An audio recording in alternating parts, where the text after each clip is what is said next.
भारत की development depot का coolant साल 2020 और 21 में उस वक्त कम हुआ जब कोविड महामारी ने पूरी दुनिया के हेल्थ केयर सिस्टम को फैक्ट चेक करने की कगार पर लाकर खड़ा कर दिया।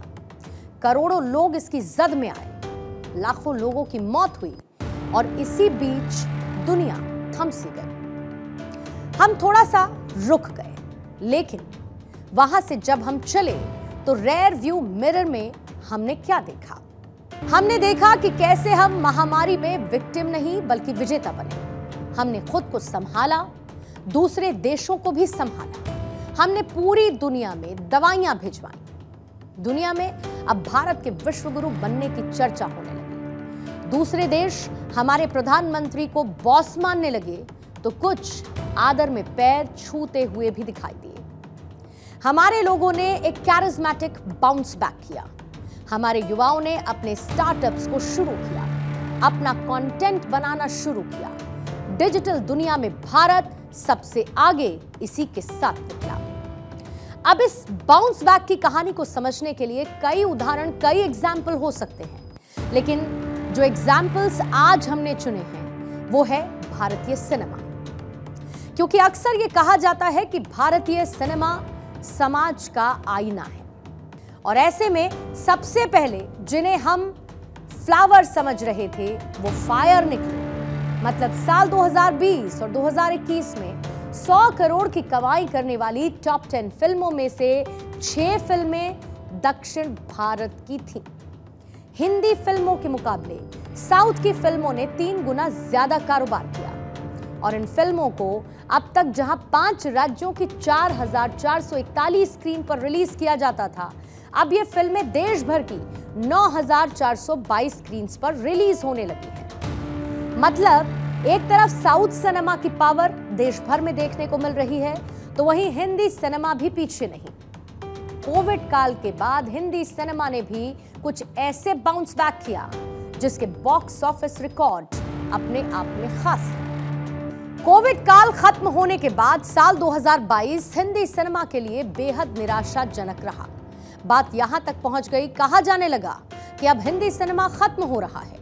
इसको लेकर कई तरीके के विश्लेषण किए जाने लगे, लेकिन साल 2023 में हिंदी सिनेमा ने कुछ इस तरीके की वापसी की कि पुराने सारे रिकॉर्ड तोड़ दिए। साल 2023 की शुरुआत हुई और रिलीज हुई शाहरुख खान की फिल्म पठान, जिसने सारे समीकरण पलट दिए। घरेलू बॉक्स ऑफिस पर फिल्म ने 500 करोड़ क्लब में एंट्री ली और दुनिया भर में भी 1000 करोड़ से ज्यादा की कमाई करते हुए हिंदी फिल्मों का दम दिखा दिया।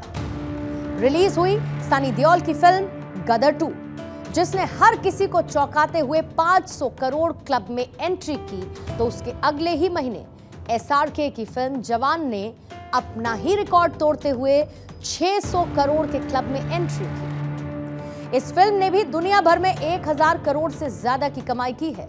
जबकि साल के आखिरी महीने में रिलीज हुई रणबीर कपूर की फिल्म एनिमल ने हैरत अंगेज तरीके से 500 करोड़ के क्लब में एंट्री करते हुए हर किसी को हैरान कर दिया। इस फिल्म ने दुनिया भर में भी 900 करोड़ रुपए से ज्यादा की कमाई की है।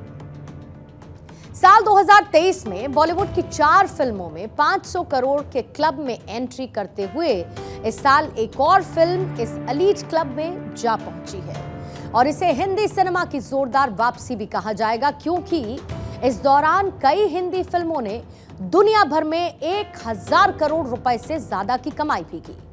यह सिलसिला इस साल भी जारी है। इस साल आई फिल्म स्त्री 2, जिसमें कोई बड़ा किरदार नहीं था। इस फिल्म के वर्ल्ड वाइड कलेक्शन की अगर आप बात करेंगे तो फिल्म ने 784 करोड़ रुपए की धमाकेदार कमाई कर डाली है, और विदेशों में फिल्म ने अब तक 123 करोड़ का कलेक्शन कर लिया है। खास बात यह है कि इस फिल्म में कोई बड़ा सुपरस्टार नहीं था, लेकिन कंटेंट के दम पर फिल्म ने इतनी कमाई कर दी। अब इस सब को आप भारतीयों के बदले हुए लाइफस्टाइल से जोड़कर देखिए, जहां पर लोगों की परचेजिंग पावर बढ़ी है, यानी कि उनकी खरीद की क्षमता बढ़ी, साथ ही उनकी डिस्पोजेबल इनकम भी बढ़ी।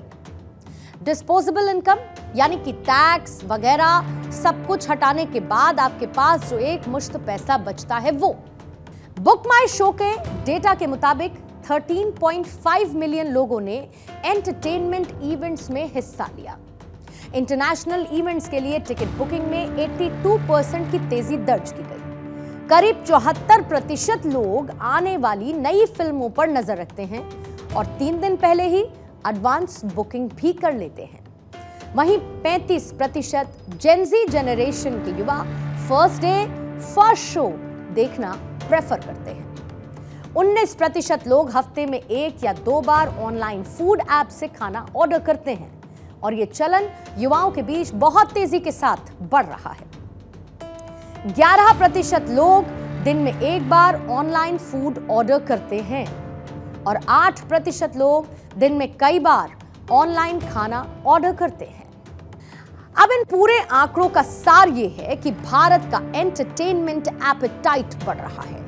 भारत के लोग लग्जरी को पसंद कर रहे हैं और इसे आप भारतीयों के बढ़ते स्टैंडर्ड ऑफ लिविंग से भी जोड़कर देख सकते हैं। मतलब अब भारतवासी ऑनलाइन फूड ऑर्डर करते हैं, फ्लाइट्स में ट्रैवल करते हैं, मल्टीप्लेक्सेस में फिल्म देखने के लिए जाते हैं। लेकिन wait, it's just a beginning.